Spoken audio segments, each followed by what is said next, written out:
Moment Ejaz Chaudhary साहब हमारे साथ हैं, साबिक सेक्रेटरी खारजा। एजाज साहब, अब ये बात जो है ना, ऑब्वियसली हर कोई चाहता तो था और उम्मीद भी ये थी, जब पहला राउंड ऑफ टॉक्स 2 महीने ऑलमोस्ट उसको शायद हो गए हैं, हुआ था तो लग रहा था कि ये बात जो है जल्दी ख़त्म हो जाएगी and they will come to some understanding. उसके बाद इतने स्टेटमेंट्स बैक एंड फोर्थ हुए और सिचुएशन जो है वो आउट ऑफ कंट्रोल होती गई। इन द सेंस इतने एमओयू पर पहुंचने के दावे भी हुए, फिर एंटागनिस्टिक किस्म के स्टेटमेंट्स भी आते रहे। हम आपसे पूछना चाहते हैं कि अभी आपको क्या उम्मीद नजर आ रही है? The only positive thing right now is that the ceasefire is standing. What else? जी शुक्रिया।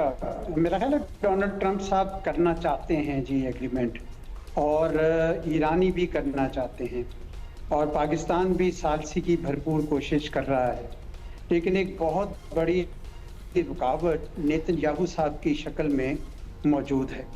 वो ना तो पहले सीज फायर से खुश थे और ना ही वो लेबनान में जंग रोकना चाहते हैं। और आपने वो रिपोर्ट्स भी सुनी थी कि जिसमें डोनाल्ड ट्रंप साहब की उनके साथ तल्ख कलामी भी हुई जी। और जिसको फिर डोनाल्ड ट्रंप साहब ने कंफर्म भी कर दिया एक और इंटरव्यू में। तो वो भी इसी बात का शाखसाना है कि डोनाल्ड ट्रंप साहब अब मुश्किल पोजीशन में हैं और नेतन्याहू साहब उनको वहाँ से निकलने नहीं दे रहे। तो सवाल ये उठता है कि नेतन्याहू साहब के पास ऐसी आखिर क्या लेवरेज है कि डोनाल्ड ट्रंप साहब उनको रोक नहीं पा रहे कि भाई आप लेबनान में सीज फायर कराएं, क्योंकि ईरानियों ने कह दिया है कि जब तक लेबनान का नहीं होता है हम किसी किस्म की बातचीत नहीं करेंगे। क्योंकि जब ओरिजिनल सीज फायर हुआ था उसमें ये लिखा गया था बाकायदा कि सीज फायर पूरे मशरक़ वस्ता में होगा लेबनान समेत। तो चुनांचे मेरे ख्याल में इस वक्त डोनाल्ड ट्रंप साहब जो हैं बड़ी मुश्किल पोजीशन में हैं, क्योंकि एक तो जूइश लॉबी है जिसके बारे में कह रहे हैं कि जनाब उनका बड़ा होल्ड है, और आपने देखा कि खुसूसन यूएस सेनेट में बहुत होल्ड है। लिंडसी ग्राहम और इस जैसे सेनेटर्स के बयान आपने सुने हैं। अगरचे हाउस ऑफ रिप्रेजेंटेटिव्स में वहाँ पे ऐसा नहीं है, वहाँ पे आपने देखा उन्होंने कहा है कि नहीं ये जंग रोकी जाए। लेकिन सेनेट का क्या करें, क्योंकि सेनेट जो है वो इस वक्त भी उनका साथ दे रही है डोनाल्ड ट्रंप साहब का। लेकिन सेनेट के अंदर भी बड़े हमदर्द हैं इसराइल के। जो कैंट जो थे, जो पहले यहाँ पे काउंटर टेररिज्म के डायरेक्टर थे, वो तो ये कहते हैं कि शायद इससे भी बढ़कर कोई मामला है, यानी डोनाल्ड ट्रंप साहब के लिए कोई अपना नुकसान का उनको भी खदशा है। तो जिसकी वजह से भी इसराइल जो है इस वक्त नेतन्याहू की सरकर्दगी में बड़ी मुश्किलात खड़ी कर रहा है इस सीज फायर के लिए भी, और डोनाल्ड ट्रंप साहब के भी हाथ बांधे हुए हैं। नेतन्याहू साहब खुद भी बड़ी मुश्किल में है वैसे, मैं आपको बताऊं, क्योंकि वो भी उनके ऊपर भी हर किस्म के इल्जामात हैं, और अक्टूबर के इलेक्शन में उनके हारे जाने का भी बड़ा खतरा है। तो वो किसी सूरत में भी जंग नहीं रोकना चाहते हैं, कहीं वो बिल्कुल ही अनपॉपुलर ना हो जाए। तो इस वक्त मामला कुछ मुझे ऐसा लगता है कि आपस में यानी एक मुश्किल में आ गया है जी। अब मुझे लगता नहीं है कि इतनी आसानी से इसको रिजॉल्व होगा, क्योंकि अब अमेरिका और इसराइल के दरमियान एक बड़ा संजीदा किस्म का एक तनाव सा आ गया है। एक तरफ बहुत सारे अमेरिकी ये समझते हैं कि हमारी जंग नहीं थी, इसराइल की जंग थी, और दूसरी तरफ इसराइल के पास ऐसे लीवर्स हैं जो अमेरिकन हुकूमत को आगे नहीं बढ़ने दे रहे जी।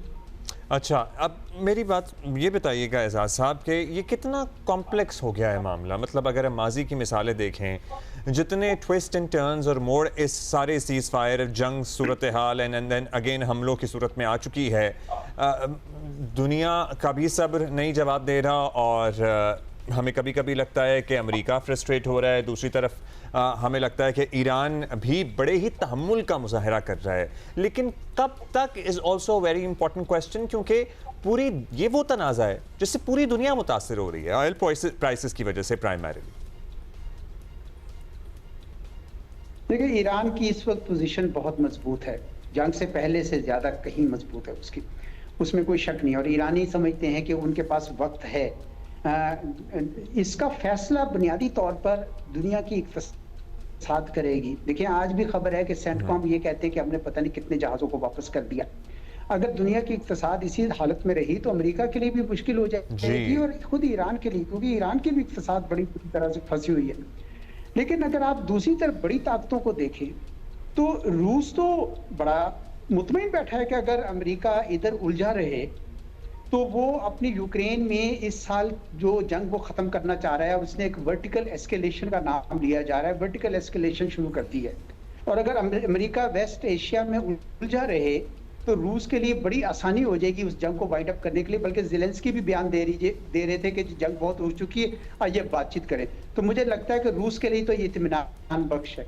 अच्छा, अगर आप चीन की तरफ देखें तो चीन भी जो इस वक्त इस लिहाज से मुतमईन है कि जो ईस्ट एशिया पे फोकस होना था, ताइवान पे, और वो सारा जो फर्स्ट आइलैंड की जो वो लाइन है उसके ऊपर भी जो फोकस होना था उससे रुका हुआ है सारा का सारा। तो चीन भी इसलिए ऐसे मुद्दे, आपने देखा हालिया दौरे में सदर ट्रंप जो है ना वो ताइवान का जिक्र तक नहीं कर सके। तो चीन भी इस लिहाज से मुतमईन है और चीन के पास खासे रिजर्व्स हैं जी। और फिर ये कि चीन इस वक्त पूरा फोकस कर रहा है कि नॉर्दर्न रूट सारे निकाले जाएं ताकि इंडो पैसिफिक से सारी की सारी, जिसका इंडो पैसिफिक कहते हैं यानी इंडियन ओशन और पैसिफिक ओशन, उससे उसकी डिपेंडेंस कम हो जाए। तो इसलिए चीन के लिए भी अगर अमेरिका यहाँ पे दलदल में फंसा रहता है तो उनको कोई और मजाइका नहीं है, कुछ और थोड़ी देर के लिए, लेकिन ज्यादा देर नहीं, क्योंकि इक्तिसाद अगर दुनिया की गिरती है तो सारे ममालिक बशमूल चीन और रूस भी मुतासर होंगे। चुनांचे मुझे लगता है कि अगले चंद हफ्तों में कोई ना कोई फैसला तो करना पड़ेगा।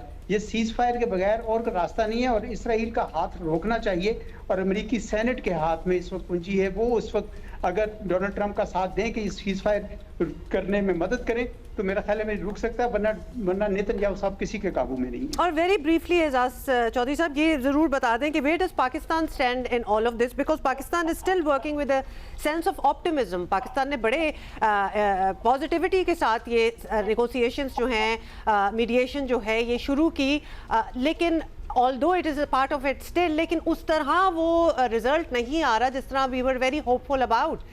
तो पाकिस्तान की इन्वॉल्वमेंट के हवाले से बता दें, we are very actively still there and hopeful. जी, मेरा ख्याल में पाकिस्तान को ये कोशिश करते रहना चाहिए। पाकिस्तान की कोशिश से जो उसकी जो एक सही स्टांस लिया पाकिस्तान ने, और यही करना चाहिए थे। बहुत सारे लोग हैं जिन्होंने बहुत ज़्यादा बदखुई की, लेकिन अल्हम्दुलिल्लाह पाकिस्तान ने ना सिर्फ सीज फायर कराया, 47 साल बाद दोनों पार्टीज को इकट्ठा बिठा दिया। ये बजाते खुद एक बहुत बड़ा काम था। अब अगर सीज फायर नहीं हो पा रहा और मजीद आगे नहीं चल रहा बात, तो इसमें पाकिस्तान का कसूर नहीं है। इसमें यकीन, जिस तरह मैंने अर्ज की पहले कि ये डोनाल्ड ट्रंप साहब को मसाइल पड़े हुए हैं नेतन्याहू साहब के, तो पाकिस्तान को अपनी कोशिश जारी रखनी चाहिए। पाकिस्तान ने जो काम किया है उसका बहुत सिला है और उसका पाकिस्तान का अपना नाम भी रोशन हुआ। और आप देखें दुनिया में इस वक्त पाकिस्तान को जिस नाम से याद किया जा रहा है, हमारा तो दहशतगर्दी जैसे नसूर से हट गया है बिल्कुल नाम। That is right. I think we got something really big out of it as it is. And the world is very appreciative of the fact. बहुत शुक्रिया आपका, thank you so much Ejaz Chaudhary साहब।